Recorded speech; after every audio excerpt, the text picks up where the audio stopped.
ਇੱਟ ਨੂੰ ਤਿਆਰ ਕਰਨ ਲਈ ਪਹਿਲਾਂ ਤਾਂ ਜ਼ਮੀਨ ਪੁੱਟੀ ਜਾਂਦੀ ਸੀ, ਪਰ ਅੱਜ ਕੱਲ ਇਸ ਨੂੰ ਟਰੱਕ ਆਦਿ ਵਿੱਚ ਦੂਰੋਂ ਲਿਆ ਕੇ ਇੱਕ ਥਾਂ ਇਕੱਠੀ ਕਰ ਲਿਆ ਜਾਂਦਾ ਹੈ। ਫਿਰ ਇਸ ਮਿੱਟੀ ਨੂੰ ਕਹੀ ਨਾਲ ਪੁੱਟ ਕੇ ਪੋਲੀ ਕੀਤਾ ਜਾਂਦਾ ਹੈ।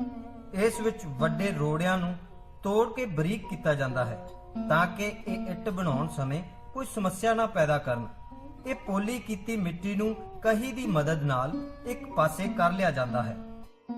ਫਿਰ ਇਸ ਪੋਲੀ ਕੀਤੀ ਮਿੱਟੀ ਵਿੱਚ ਪਾਣੀ ਪਾਇਆ ਜਾਂਦਾ ਹੈ ਤਾਂ ਕਿ ਸੁੱਕੀ ਮਿੱਟੀ ਨੂੰ ਗਿੱਲੀ ਕਰਕੇ ਇੱਟ ਬਣਾਉਣ ਲਈ ਤਿਆਰ ਕੀਤਾ ਜਾ ਸਕੇ।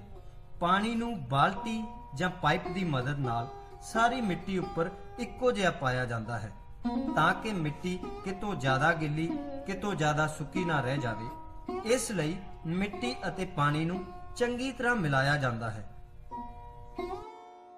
ਇਸ ਤਿਆਰ ਕੀਤੀ ਮਿੱਟੀ ਨੂੰ ਕੁਝ ਘੰਟਿਆਂ ਲਈ ਪੋਲੀਥੀਨ ਸ਼ੀਟ ਨਾਲ ਢੱਕ ਦਿੱਤਾ ਜਾਂਦਾ ਹੈ ਤਾਂ ਕਿ ਮਿੱਟੀ ਅਤੇ ਪਾਣੀ ਆਪਸ ਵਿੱਚ ਚੰਗੀ ਤਰ੍ਹਾਂ ਘੁਲ ਜਾਣ।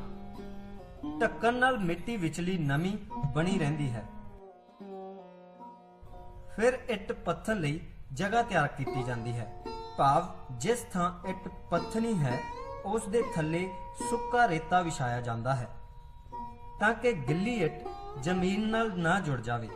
ਇਸ ਨਾਲ ਇੱਟ ਨੂੰ ਥੱਲਣਾ ਸੌਖਾ ਰਹਿੰਦਾ ਹੈ।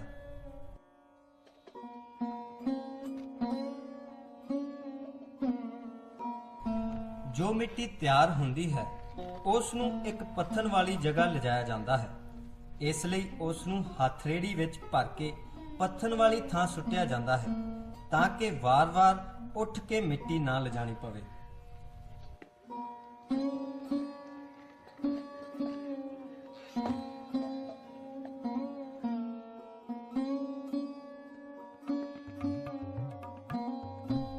ਫਿਰ ਇੱਟ ਨੂੰ ਪੱਥਣ ਦਾ ਕੰਮ ਸ਼ੁਰੂ ਹੁੰਦਾ ਹੈ।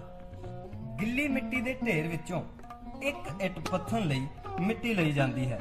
ਉਸ ਮਿੱਟੀ ਨੂੰ ਗੁੰਨ ਕੇ ਸਾਂਚੇ ਵਿੱਚ ਪਾਇਆ ਜਾਂਦਾ ਹੈ।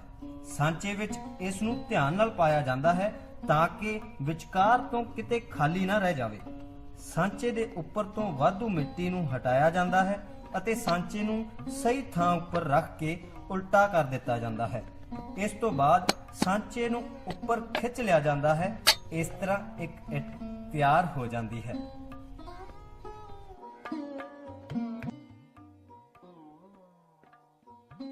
ਇੱਟ ਦਾ ਉੱਪਰ ਵਾਲਾ ਪਾਸਾ ਸੁੱਕਣ ਤੋਂ ਬਾਅਦ ਇਸ ਨੂੰ ਥੱਲਿਆ ਜਾਂਦਾ ਹੈ। ਥੱਲਣ ਤੋਂ ਭਾਵ ਇਸ ਦਾ ਪਾਸਾ ਬਦਲਿਆ ਜਾਂਦਾ ਹੈ ਤਾਂ ਕਿ ਇੱਟ ਪੂਰੀ ਤਰ੍ਹਾਂ ਸੁੱਕ ਜਾਏ।